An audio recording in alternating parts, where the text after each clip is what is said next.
going to comment on any of this stuff until this took place.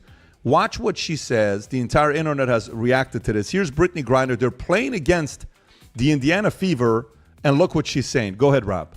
For the ticky-tack fouls that we were talking about earlier today. Well, that pretty much sounds like trash. If you want fans, if you want your league to grow, act like a professional, okay? The league already started underwater, and instead of fixing it, they're just poking more holes in the boat. And think about it, Brittney Griner talking all that trash. We traded the merchant of death for your ass, and you're out there talking Patrick Bet. Brittney Guerrier's racist attack on Caitlin Clark was completely demolished by David's co-host Vincent Oshana, and the reaction is going viral. PBD's team didn't mince words regarding Guerrier's abhorrent actions and the WNBA's complete hypocrisy. Everyone was thinking the same thing, but they were scared to publicly express it. Should we have exchanged the dealer of death for someone who makes racist remarks about the biggest basketball star in America?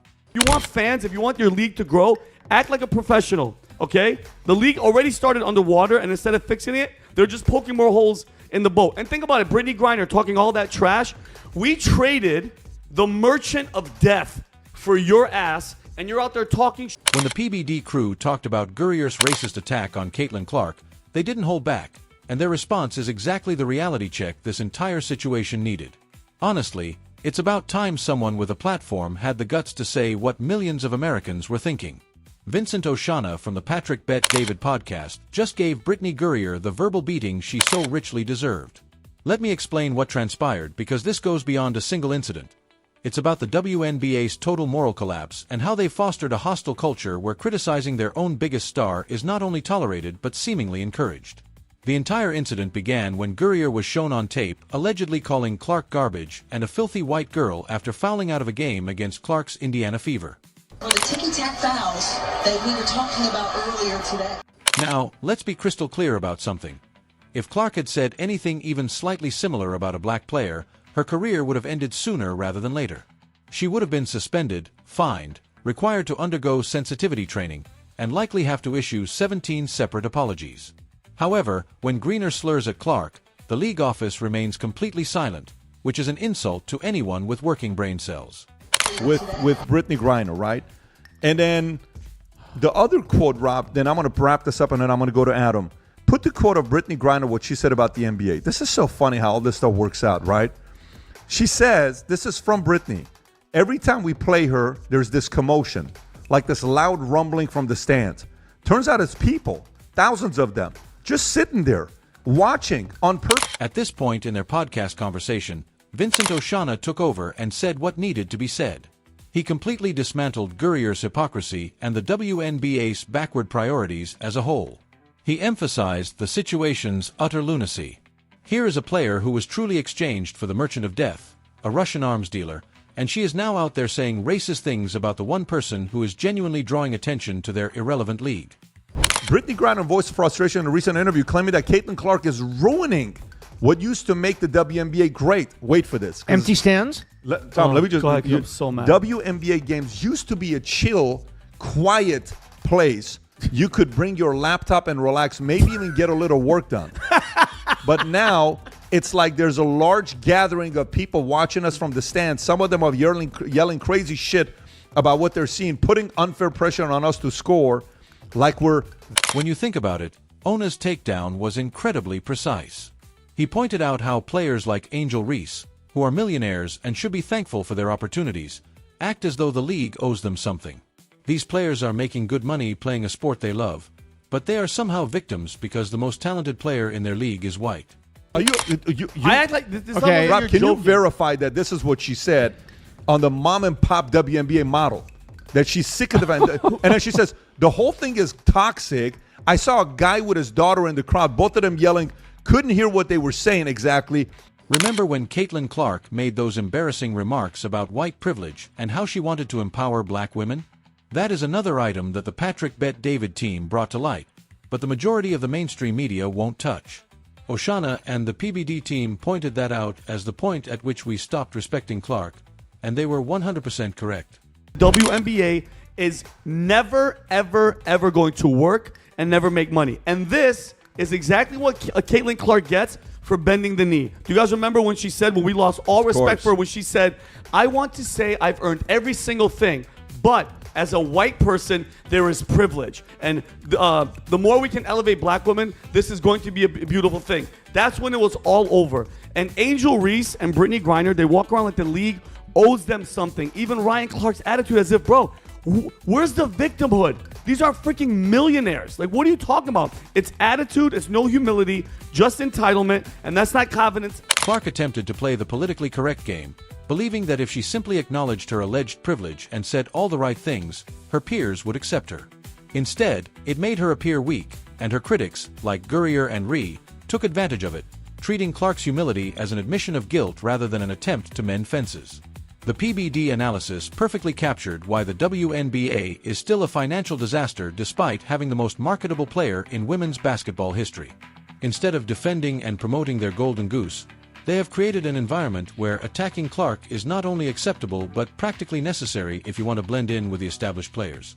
Oshana's comment regarding the Merchant of Death trade was especially heartbreaking since it brought to light how completely ridiculous the scenario is. Gurrier expresses her gratitude to the U.S. government for literally trading one of the most dangerous arms dealers in the world to free her from a Russian prison where she was detained on drug charges by making racist remarks about the player who is rescuing her league from total oblivion. These remarks are even more ludicrous given their timing. Clark is currently out for 2 weeks due to an injury, which means that WNBA viewership is about to plummet. The league will be harshly reminded of how reliant they are on Clark's star power. But rather than expressing gratitude for her contributions to the game, players like Gurrier are actively trying to push her away, according to the Patrick Bet. David's team also perfectly captured the hypocrisy of the WNBA's selective outrage, as the league promptly opened an investigation into claims of racist remarks made by fans about Angel Ree that no one actually heard and may not have even occurred.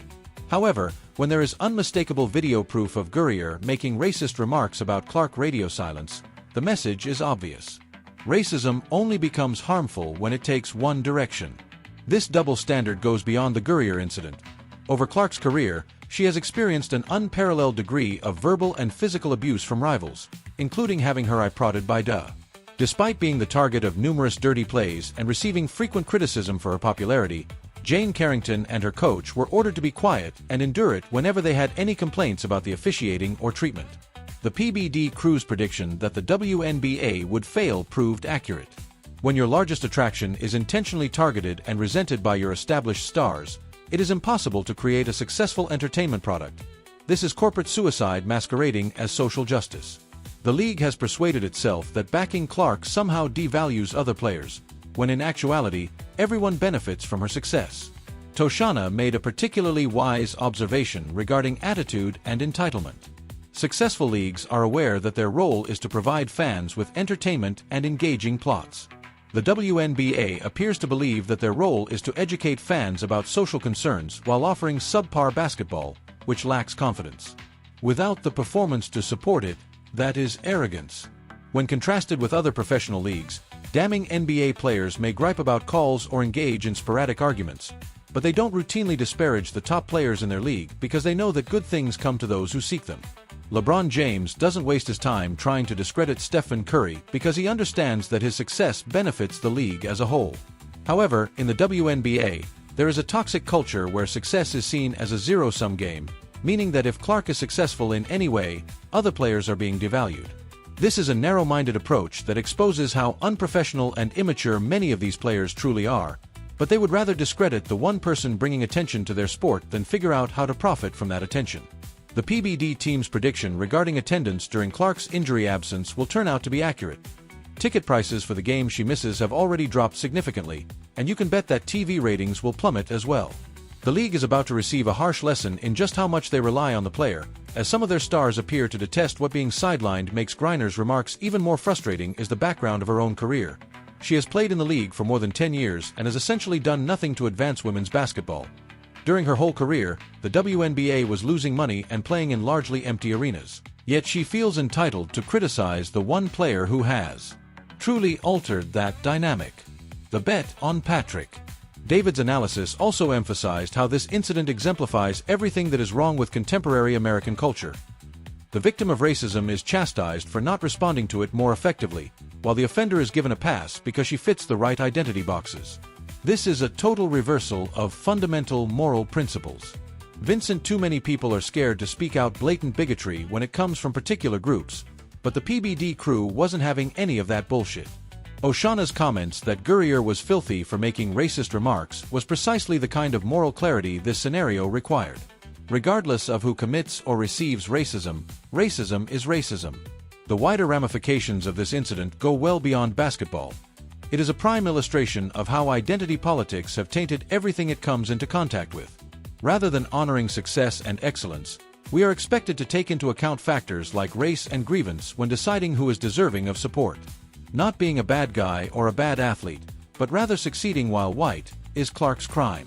Clark's attempts to placate her detractors by admitting her privilege and making politically correct remarks didn't gain her any respect. Instead, they made her a target. The PBD crew's point that Clark needed to stop bending over backwards was especially crucial. You can't reason with people who genuinely dislike your success and existence. The WNBA has never been profitable and loses tens of millions of dollars annually. When they finally find a player who can generate interest and revenue, they allow her to be attacked and marginalized instead of safeguarding that investment. This is business malpractice on a scale that would result in executives being fired in any other industry. This is the unquestionable economic reality that Patrick Bet-David's team brought to light. It was particularly shrewd of Oshana to note that players like Gurrier and Ree behave as though the league owes them something. They seem to believe that they should be successful and well-known just for existing, rather than for their performance and marketability. Professional sports don't operate that way, or at least they don't operate successfully. The WNBA couldn't have timed Gurrier's racist outburst worse. Just when Clark was beginning to gain traction in her second season and garner previously unheard of attention to the league, one of their more seasoned players chose to use racial epithets against her. The league seems to be intentionally working to undermine its own achievements. The situation as a whole is very telling because it exposes the WNBA's total lack of leadership. Commissioner Kathy Engelbert has been noticeably quiet over Gurrier's remarks. Even while the league is eager to look into unsupported allegations of fan behavior, their priorities are entirely out of order. They care more about maintaining their narrative than safeguarding their best player. The underlying conflict at the core of the WNBA's present strategy was revealed by the Patrick Bet-David team's investigation. They want the increased income and attention that Clark provides, but they also want to preserve the victim narrative that has become essential to the league's identity. They want the advantages of Clark's popularity and marketability, but they don't really want to defend or assist her. Oshana made an especially harsh but realistic comparison between Gurrier's career and Clark's influence. For years, Gurrier has been a part of the league without drawing much attention or increasing its earnings. Even though Clark has only been playing professionally for a little more than a year and has already completely changed the women's basketball scene, Gurrier somehow feels entitled to disparage someone who has done more for their sport than she has. The PBD crew further emphasized how embarrassing this issue is on a global scale. This athlete, who was released following a well-publicized prisoner swap with Russia, is using her freedom to disparage her own teammates' sport in a racist manner. This is not only unappreciative, it is a smack in the face to all those who fought to get her released.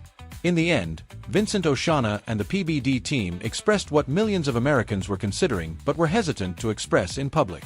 The WNBA's inaction over Brittney Gurrier's vile and unforgivable racial attack on Caitlin Clark tells you all you need to know about their priorities.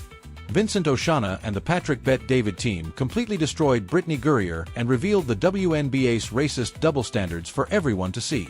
This takedown was long overdue and absolutely necessary. What are your thoughts on PBD's crew finally expressing what everyone was thinking? They care more about upholding their woke credentials than protecting their most valuable asset, which is exactly why they will continue to lose money while driving away the fans they sorely need. For more truthful material, leave a comment below, hit the like button, and subscribe.